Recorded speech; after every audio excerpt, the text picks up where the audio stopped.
Welcome to Real Estate Investing for Professional Men and Women, the podcast that guides professionals to financial prosperity. Join our community and let's start building your wealth. Here's your host, Gary Wilson. Hello, everybody. This is Gary Wilson, and welcome to this version of the podcast, Real Estate Investing for Professional Men and Women. So welcome to the group. We're glad to have you on board. Chances are you're a chiropractor, you're a dentist, you're an engineer, pilot, you're in the military, teacher, fireman, policeman, or quite frankly, you own your own practice or your own business. Welcome aboard, because this is specifically for you. It's all about real estate investing, not opposed to investing in the stock market. We do that too. Just what we focus on is the tangible income producing asset. And within that context, we're doing it responsibly and ethically. So we're not buying cheap, crappy stuff. Sorry, we're buying good properties, okay? Not the most expensive, not the cheapest, but the right properties at the right price. So you make money, everybody wins. And more importantly, we always improve the areas where we're investing in. So it's like giving back. And the cool thing is when you do that way, guys, man, you actually make more money, you know? So the reality is you can leverage what you've already got. I'm not one of those no money down gurus. I'm more about rolling up our sleeves and putting skin in the game, but it doesn't have to break the bank. You don't have to necessarily have cash right now. You've probably got something that we can leverage and tap into that you've already got. You can be in control and borrow against yourself, I guess is what I'm saying.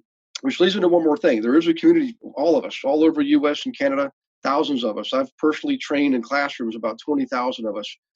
So if you want to be part of the community, man, just go to myinvestmentservices.com. Look for the link for either a bronze or silver membership area and be part of the community. Meet the people who are there to train to serve you. Like in agents, for example, we've actually trained them to serve us, okay? They're not the typical agent. The lenders, the insurance guys, even contractors and attorneys. I mean, everybody there for your support. And they're there because they want to serve you. We let them in there because they do a good job, okay? So, also, if you haven't already, go ahead and subscribe to the podcast. iHeart Music, iTunes, 75 different channels. It's on there. So welcome aboard. And without further ado, I want to go ahead and get started here. I've got a special guest here, Stephen Weiss. We've known each other for several years, part of the same mastermind group, and very closely related to what we do. He's an awesome dude, great speaker, has a great business serving fundamentally the medical community, but I'm going to let him talk more about that because he also invests in assisted living and has a way to get some funding to do that. So Steve, without further ado, man, welcome aboard. I'm glad you took the time to do this and serve your fellow man, Thank you so much, my brother. I really appreciate this. And it is an amazing thing. The mastermind group that you and I belong to, Gary, has helped me in so many different ways, and I've helped so many other people. So I'm glad that I finally get a chance to be on your show and meet your audience. Yeah, well, that's pretty cool. I'll tell you what, some folks probably know your name, Steve the Hurricane Weiss, but if you could do me a favor, for all the people who are just getting in and are getting their feet wet and are wondering how can they communicate and coordinate and associate with us, just tell them a little bit about who you're like, who is Steve Weiss, and just the real person, the real Steve, You got it. So I'll give you the abbreviated version. My name is Steve the Hurricane. That is my registered trademark. I trademarked that name in 2012 after it was a nickname that was given to me by my former business partner in 2006. My background, as Gary had said, is healthcare. So I used to be a director of business development for a home care company from 2005 to 2009. And then in 2009, I became the vice president, part owner. 2011, we flipped and sold that company for several $1 million. And then in 2012, after my part of the sale, we had to stay on for a little bit. So once I did my time staying on, I left, and then I started Hurricane Marketing Enterprise. And that's when I became a professional speaker. That's when I started my consulting business. And now, 7 years later, I have helped increase revenues by almost $1 billion for the healthcare industry, specifically focused on elder care and keeping people home and out of the hospitals. Now, what brought me to this show, as Gary and I are speaking here, is the real estate investing, as that is something that I've now recently started about 6 months ago, a real estate investing division geared specifically towards elder care. So assisted living communities, memory communities, and it's more profitable than your standard real estate investments.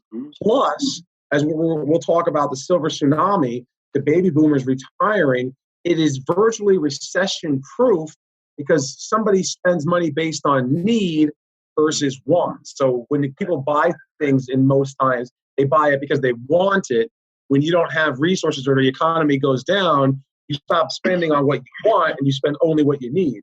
Well, elder care is a need regardless. It doesn't matter if the economy is good or bad. If someone's sick and they need help, they have to get it. So it's an amazing opportunity to get in now.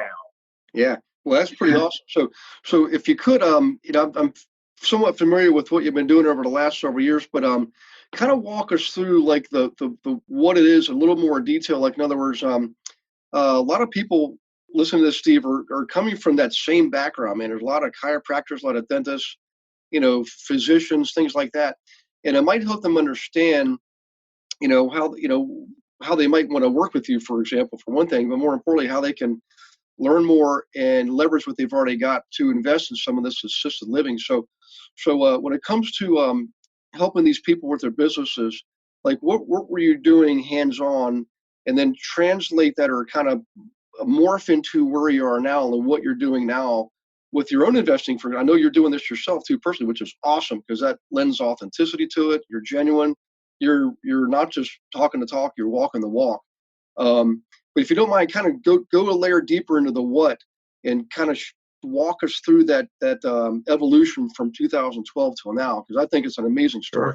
It really is, and thank you for the opportunity again, because when I look back, it was a complete leap of faith.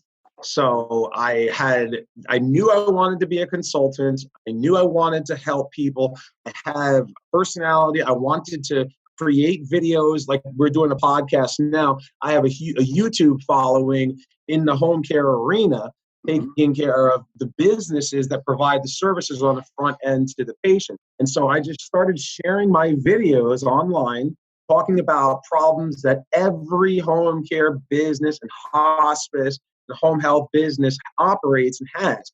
Ironically, as we're speaking to people who are chiropractors and alternative holistic folks and other professionals too, businesses are businesses.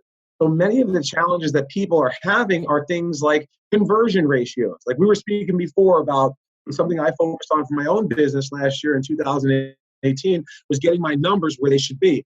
A lot of people, when they're in any type of business, they say, I have to get more clients. I have to get more customers. I have to get more patients. I have to have more people coming in the door. So we throw money at advertising, Google, AdWords, Facebook, social media, print ads, billboards, television, radio, you name it, we throw money at it. What I really do, and what my claim to fame has been, and the reason why I can say I've helped people grow their revenue by more than $1 billion over the last 7 years, is because I help people not only get more customers coming through the door from the referral side of it, but also internal operational sales.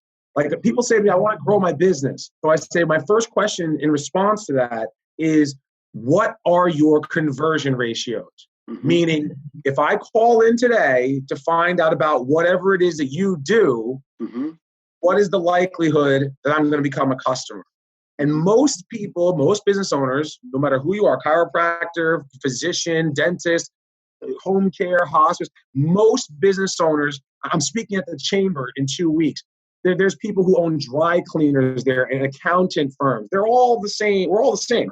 Every time I ask them, what is your conversion ratio? They have no idea what I'm talking about, or they have no idea what the number is. And that's the problem. When you look at any business, any successful business, you should be converting no less than 25% of the inquiries, no less. Right. So if you find that you have 10 people calling for services, that means that you should sign on and start at least 2 to 3 for every 10. Or to make the math exact, 20 inquiries at a minimum. Really, your business should be doing, if you have 20 inquiries, you should be doing more like 6 or 7 starts. And if you're on the upper echelon, now you're talking 8 to 10 starts which is a 40 to 50% conversion ratio from phone call. Not if somebody comes to your office. Like if you're a dentist or a physician, chiropractor, somebody coming in your office, you're going to convert those higher because they've already got there. But it's the phone call aspect of it, from the phone call to the appointment to converting them to becoming a paying customer. That is where I spend the majority of my time helping people. And folks are like, wow, like now I got my numbers down. I was actually just thinking about this. I was at a conference, I want to say a year and a half ago. It was like 2 years, March of 2017. 2 years now. And one of my clients who had been with me for 6 months prior got up on stage. Now, he owned a $2 million a year business. So his business is generating $2 million a year. He gets on stage right before I start talking about my services. I spoke for like 8 hours.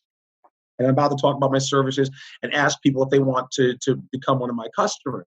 And I brought up one of my clients who was in the audience, and he gets up and he just starts yelling at everybody in the room saying, you better sign up with Steve. My business was doing $2 million a year. We were stuck at this $2 million number for the last 5 years, couldn't grow. From June of last year to now, our revenue is up 69%, which means that he is doing about $3,200,000 in revenue from $2 million. So in less than a year's time, he grew his revenue like that. And he goes up and he talks about the entire closing process. He said we were getting leads, but we were burning them because we were only converting 20%. Now we convert over 40%.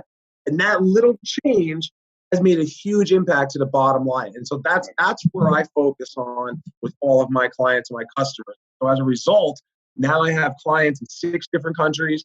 We have over 100 active clients, and I speak at conferences and conventions all around the world. Awesome. Well, that's pretty cool. So let's do this. Now let's fast forward now. I appreciate that. That was an awesome explanation. I mean, if I didn't know you, I would now know exactly where you fit in things. But let's go ahead and talk about current times. So when it comes to assisted living, I know I'm looking at it myself. I've learned about it and involved in it.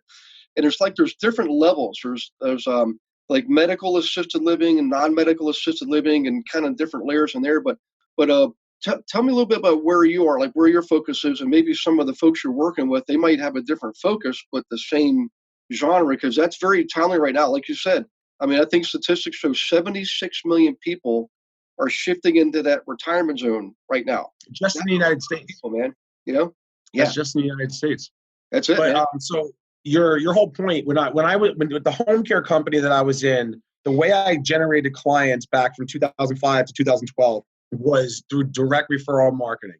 So the places that I went to get business were hospitals, nursing homes, rehabilitation centers, and assisted living, continuous care retirement communities, independent living. I was looking for the senior population. So by default, that is my expertise. That's my background. So I want to say it was probably about 2 years ago when I started having some really high profitable years. Like, I don't want to get into the numbers and talk about my personal income, but I'm doing okay. I'm a top 1%. I was 36 years old. I'm 38 years old right now. And I was like, all right, well, I have this money. I have a good life, but I don't want to blow it all. I understand retirement. If anything, taking care of the elderly and being in the elder field since I was 24 years old has taught me anything. It's prepare for your future. Do not wait, because those who have no money in the future, it is going to be a difficult, painful road because the government is not going to take care of you. So take care of your future. But as this money's coming in and I'm looking at the tax payments, the amount of money I'm paying in taxes, I'm like, this doesn't make any sense. Like, I make all this money, and at the end of the year, I have, just for easy math, say I have $100,000. Right. I got to give $45,000 of it to the IRS, and I'm like, that's not fair. What else can I do with this money? And if I put it into the traditional, kind of things, I can't touch it till I'm 65. Well, I have a personal life goal of being a pastor by the time I'm 45. So I want to retire from all things financially by the time I'm 45. So I got 7 years. I don't want to wait until I'm 65 to start pulling back on that money. So how can I do this where it makes sense? And that's when I started to look into the real estate, and not just regular real estate, but I started to look into the senior real estate because I know this industry. Right. I know that all across the country and around the world, they can't build adult living communities fast enough. Right. It makes sense for somebody who's 60, 65 years old now to downsize because my kids are all grown up. My kids are having kids. And I don't want this big house anymore. It's getting harder to go up and down the stairs. I want to be safe. I want to be active. And so it makes sense. Plus, you get into a independent living community or even an assisted living, but we'll say independent, everything's handicap accessible. I can age in place here. They're all like resorts with great pools and spas and get your nails done for the ladies and your hair done. And they have tennis courts and fitness centers. And they're amazing. And they're a lot less than they are for the houses that I have. So I could flip my house, sell my house for $500,000 and buy one of these straight cash for $300,000. Right. And make a $200,000 profit because I've owned my house because I paid my mortgage off. And that's what a lot of people are doing. And so it logically made sense to go further in this arena. When I think about, as you just said before, there's 10,000 baby boomers every day retiring. Every day. Yeah. Well, I know some of the folks I've been running into, like I've gotten started doing this too myself. And what I want to emphasize to everyone listening to this is you don't have to be a medical professional to own assisted living. I mean, there's different levels, but non-medical assisted living, I know people that are like own pizza parlors. What they'll do is they'll find like a beautiful 5-6 bedroom ranch. Everything's on one floor, and they rent out the rooms individually. And what it is people that, like you said, they don't want to be cutting grass and shoveling snow and making repairs and stuff. And yet they don't want to be in a nursing home. They want to be around other people and have like the common area, the living room and the kitchen, and be able to socialize. They want to come and go as they please. And there's a tremendous demand for that and tremendous market. And the zoning and occupancy is actually easier for that type of assisted living anyways. There's different levels of it, of course. But, the medical kind typically are owned by somebody who's like a doctor or physician who understands that that's different layer. But let's talk about the how. So I know you and I spoke a while back, and you were saying, "Hey, Gary, I feel like I'm coming across some channels to locate funding for these type of investments." But how's that going? Anything you can share with people listening to give them some hope that they can actually have the funding or find the funding to help them get into this assisted living business? So for me, when it comes to funding, I have a business. I have 100 active clients, 114 exact active clients, and I've had hundreds of clients I've worked with over the last 7 years. I have thousands of followers online, and I speak at conferences on a regular, consistent basis. So for me, when it comes to raising capital, I don't want to say it's easy, but it's just another part of what I do. So when I'm at a conference, say I'm speaking on scaling your home care business or your hospice business. So I'm speaking on scaling. In that 90-minute presentation, there will come up a time talking about assisted living. There will come up a time talking about independent living. And I'm speaking to business owners. Mm-hmm. So I also talk about I speak and I relate to my audience because I'm a business owner. So I talk about things that we have to deal with. And so I always plan to see where I talk about, well, that's my real estate division. If anybody has any questions about that, you can talk to me afterwards, one-on-one. And so I'll speak to 100 to 200 to 500 people. For every 100 people, there's about 1 or 2 people who catch that seed. And then they wait until the event is over, and then they want to take me out for a drink, and then they talk to me about the real estate investing because they want to get into it, because they're sitting there saying, I have this $5 million a year business. I make $1 million a year for myself, and I don't want to pay all this taxes. And I want to set up long-term retirement money coming in. What I love about this whole program, when you do this right, depending on how much you owe, and what I like about it is, like you mentioned before, you don't necessarily have to be a healthcare professional to do it. The way that I'm doing this right now with this one group that I'm working with my business partner, Paul Rogers, the way that we're working it, Paul Rogers and his other person, Klaus, who are 2 partners together, they own 50% of it when it's all said and done. Now, they've already bought the property. They laid out the money for that. They're the ones who have to run it. They're the ones that have to do all the clinical. They're the ones that have to fill the building with marketing and advertising. They're the ones that have to do everything. So they own 50%. The other 50% left over is going to go to the investors, and it's buy it in pieces. If somebody wants to invest the whole thing, it's going to be millions of dollars.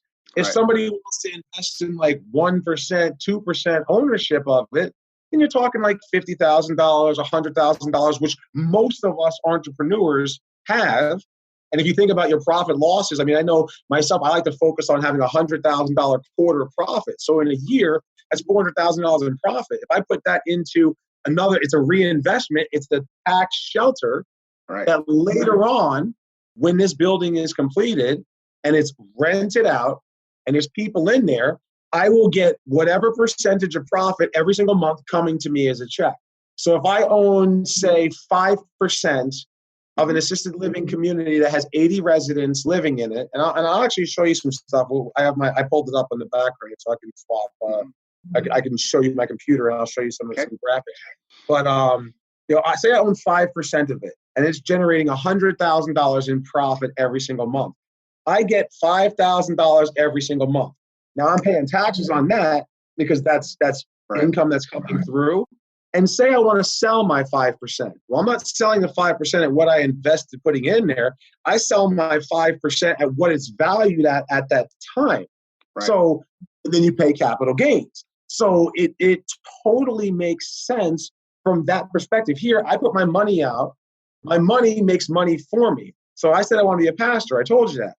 So right now, my goal is to get to a point where I've invested in so many different properties. So say a couple of properties don't do so well, but the other ones, or the majority of them, are doing well. If I'm invested in, say, 10 properties, and every property is giving me $4,000 or $5,000 a month, that's going to be $40,000 to $50,000 a month just to me, retired full-time pastor, not worrying about money because I got $40,000, $50,000 a month coming in from what I invested in 7, 8 years ago. That's the beauty of how this works when you do it. And again, say I have 2 daughters and I have a son. You see their photos behind me. So my son, he's 8. This girl right here is my baby. She's in 2 photos. She's 5, and then this one is 6, going 7 next month. So say one of my daughters wants to get married, and I have to do a big, $100,000, whatever it's going to cost in the future, right? $200,000 crazy wedding at Buckingham Palace, right? Well, then I could sell one of those and then pay for it, or I can get out of it altogether, or whatever. I mean, there's so many opportunities there, but it allows me to take the money that I'm generating for my business now, tax shelter. I still pay taxes, but I'm tax sheltering it, and the government's okay with it. Because they're gonna. It's an investment, so I'm moving funds, pre-tax money, into more business expenses and in investments. And then once I start getting my return, that's when the government taxes. So it's totally legal, but it helps my money to make money for me, and it's 10 times less riskier than the stock market, which goes up and down every single day. Yeah. Well, I'm so glad you explained that like you did, because to me, it's real estate investing. It's like you have the pyramid, the business structure, just like in a business. You've got the business structure. It's like the iceberg. What consumers see is the top 10% they can see above the water. That's the product or service that we're offering. Below that is the entire business infrastructure that makes that happen. In real estate investing is like any other business. You've got the infrastructure that people don't see. What they do see is the rental property they're paying in a rent. In this case, it's assisted living. So that's the top of the pyramid. And it's a wonderful thing because if you think about it, you are serving. We call it prosperity through service. Serve first and you shall prosper as a result. So it's just like Zig Ziglar said, just simply helping other people get what they want, you'll be to plenty of what you want, And by the way, it's interesting you mentioned you're becoming a pastor. I've actually had 7 ministers come through one of my training programs because a lot of ministers, unfortunately, they don't make a lot. They need to have other income to support themselves and their families. But what they'll do, Steve, is they'll take a property, instead of flipping it for profit, for example, which is a lot of them are buying rentals and they're flipping. They'll take it and turn it into like a safe house for battered women with children, or a halfway house for recovering addicts, things like that. I think that's the most amazing thing. And by the way, I want a real quick tidbit here. Liberty College has an online program where you can get your master's in theology, and that's what I'm doing. I want to get my Nice. master's in theology, and you can do it. Liberty has a great program and a great reputation. And for me, it's a way to I call it teaching and preaching. So when I'm teaching, I'm actually dropping seeds. And a lot of times people don't even realize they want to make money, so they come to me to make money. So I help them make money. I know what they want. They want to make money, but also know what they need. So I make sure I live by example and hopefully planted a seed in their heart too. So I think it's wonderful you're doing that. But what I want to do right now is we're getting got a few minutes left here. We talked about who, what, how. Where? A little bit about the when and the where. So like in your travels, you've been all over like me. I travel. I'm constantly on the move, mainly U.S. and Canada, a little bit in Europe.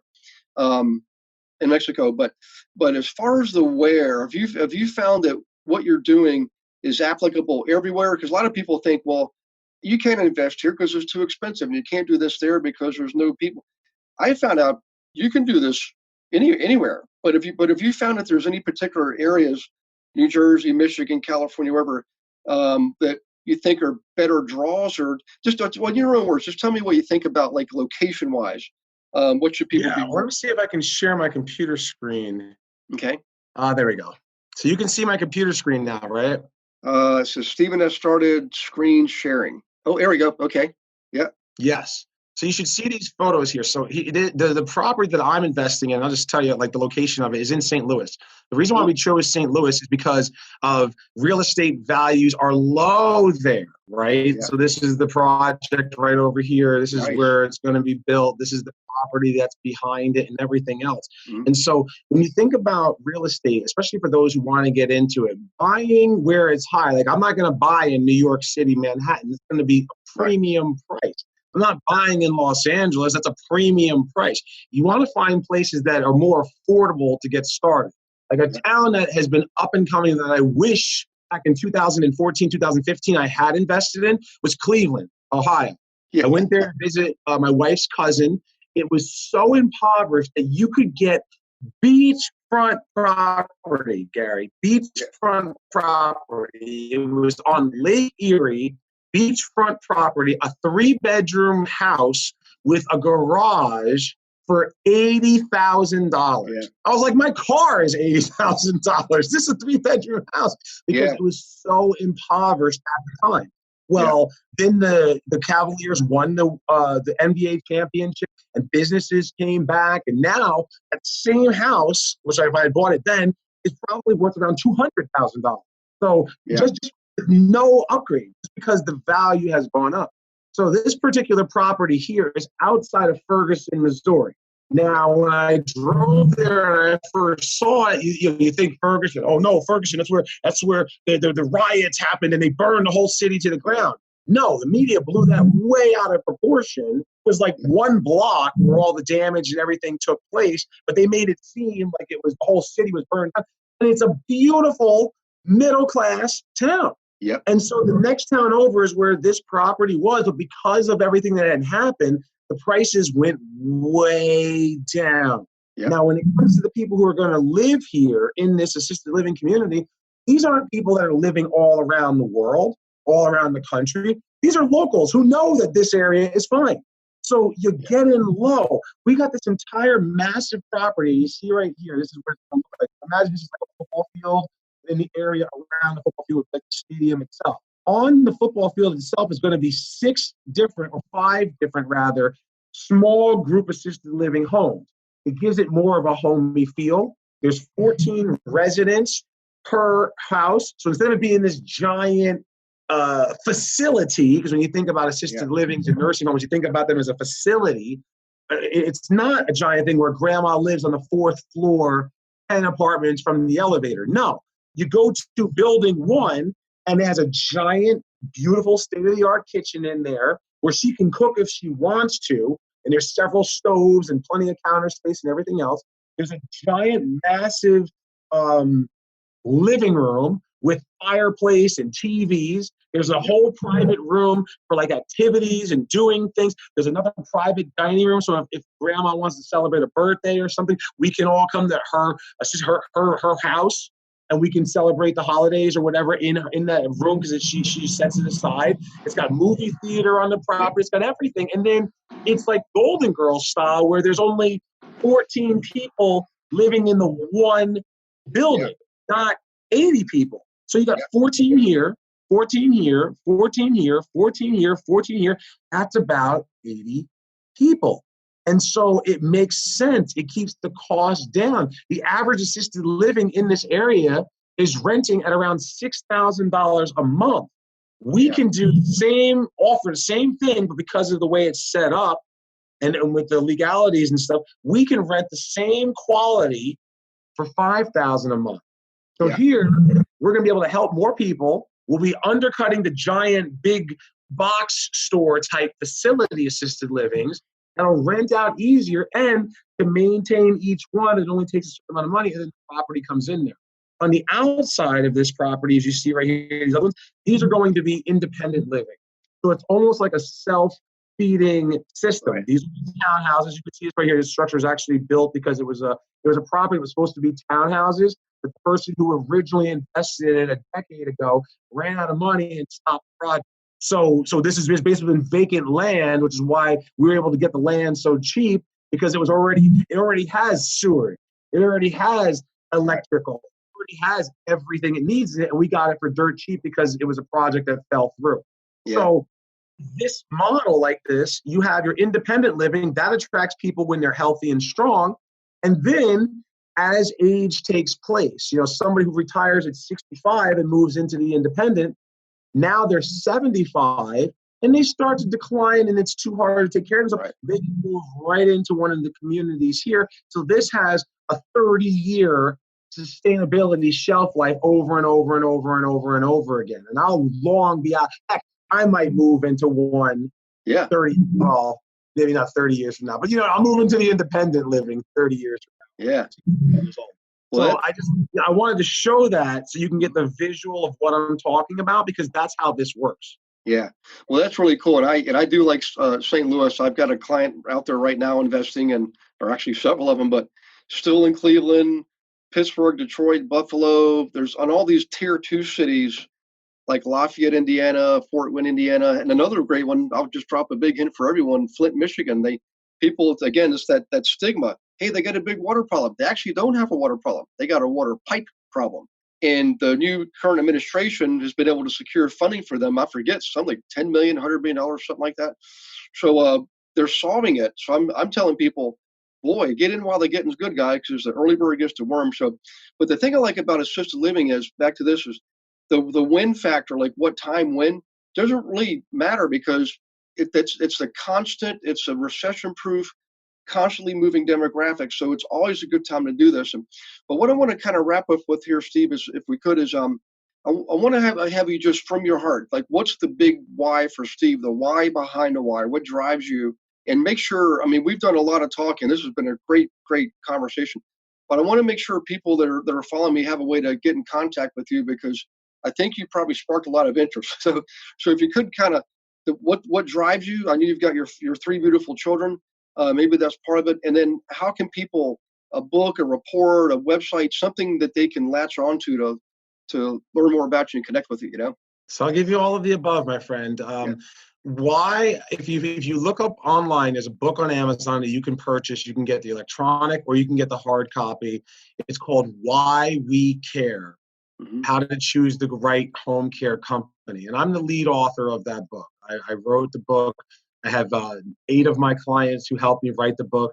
And it's the story about why we get into this line of work, why we like taking care of the elderly. And then we talked about, I think there was 22 different case studies of people that we've helped over the years from all around the country.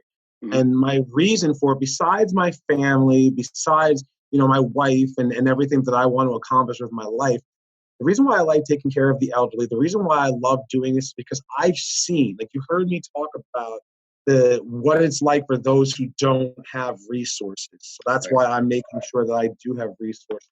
You see the horror stories on the television of grandma who was raped by the people who worked at this nursing home. Yeah. You see the abuse that happens when you have somebody who has a pressure ulcer, a wound. You don't get a skin tear or a pressure wound unless you're immobile. And there's no reason for somebody to get one if they're in a nursing home. But because of certain communities, not all of them, because there are a lot of good ones out there too, but I'm going to say half of them. Half are amazing, and half I wouldn't send an animal to. Right. The person lays there in their bed so long that their skin breaks down and they get a hole in their skin, maybe a little bit bigger than the size of a quarter or a $50. And it hurts and there's no reason.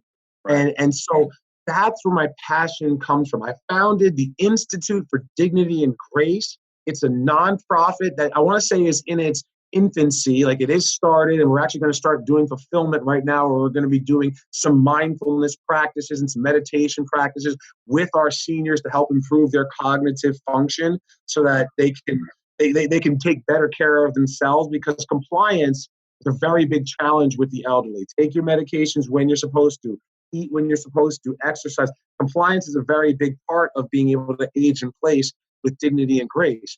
But I have seen so many people who have suffered, and they suffered not because of their own circumstances, like their circumstances brought them here, but then they suffered because of the industry. So that's why I'm so passionate. If I own an assisted living community, I know what to do. I've been in this industry since I was 24 years old. Yeah. I trust the people who are running it. I'm going to be flying out there as an investor to make sure this is done right. I put my name on it. It's done right. And so that's where my ultimate passion and drive comes from. We're all going to die, and people don't drop dead anymore. People usually hang around and suffer and decline. One of my clients said to me when I was 24 years old, 25 maybe, the golden years ain't so gold. Right. And so, take care of yourself now so that you have a better future. But I want to make sure that, hey, when my time comes and I need help, there's going to be awesome, good people out there like me serving people at that time too. And so that's where my passion comes from. Now, if anybody wants to find me, the easiest way to do it, you can look it up, Steve the Hurricane. I'm the only one in the world with that name. That's part of the reason why I made it a trademark. So just go to stevethehurricane.com. From there, you'll see all of my business divisions, all my contact information, and I'm here to help. I'm here to serve. Yeah. Well, Steve, I appreciate that, man. God bless you and your family, especially your 3 beautiful children, man. I know mine, it goes so fast. People always say, boy, it goes fast. And my 2 oldest are 27 and 25 now. And my youngest is 16 going on 25. But boy, spend every moment you can with them, enjoy the blessings you've been given. And I look forward to seeing you next time. For everybody listening, by the way, we do 3-day events 4 times a year. Next one is April 5th, 6th, 7th, Anaheim Marriott. You're all welcome to come join us. Just go to myinvestmentservices.com, look for the information, and come join us. And I'm gonna work with Steve throughout this year. We'll be doing the last one November in Philly. Steve's in New Jersey. Let's see if we can't get Steve there. How about that, guys? And you get to see him in person and pick his brain. Yep, break bread with him. And we do a Sunday morning prayer service at every one of these we do. And it's not denominational, but come on in.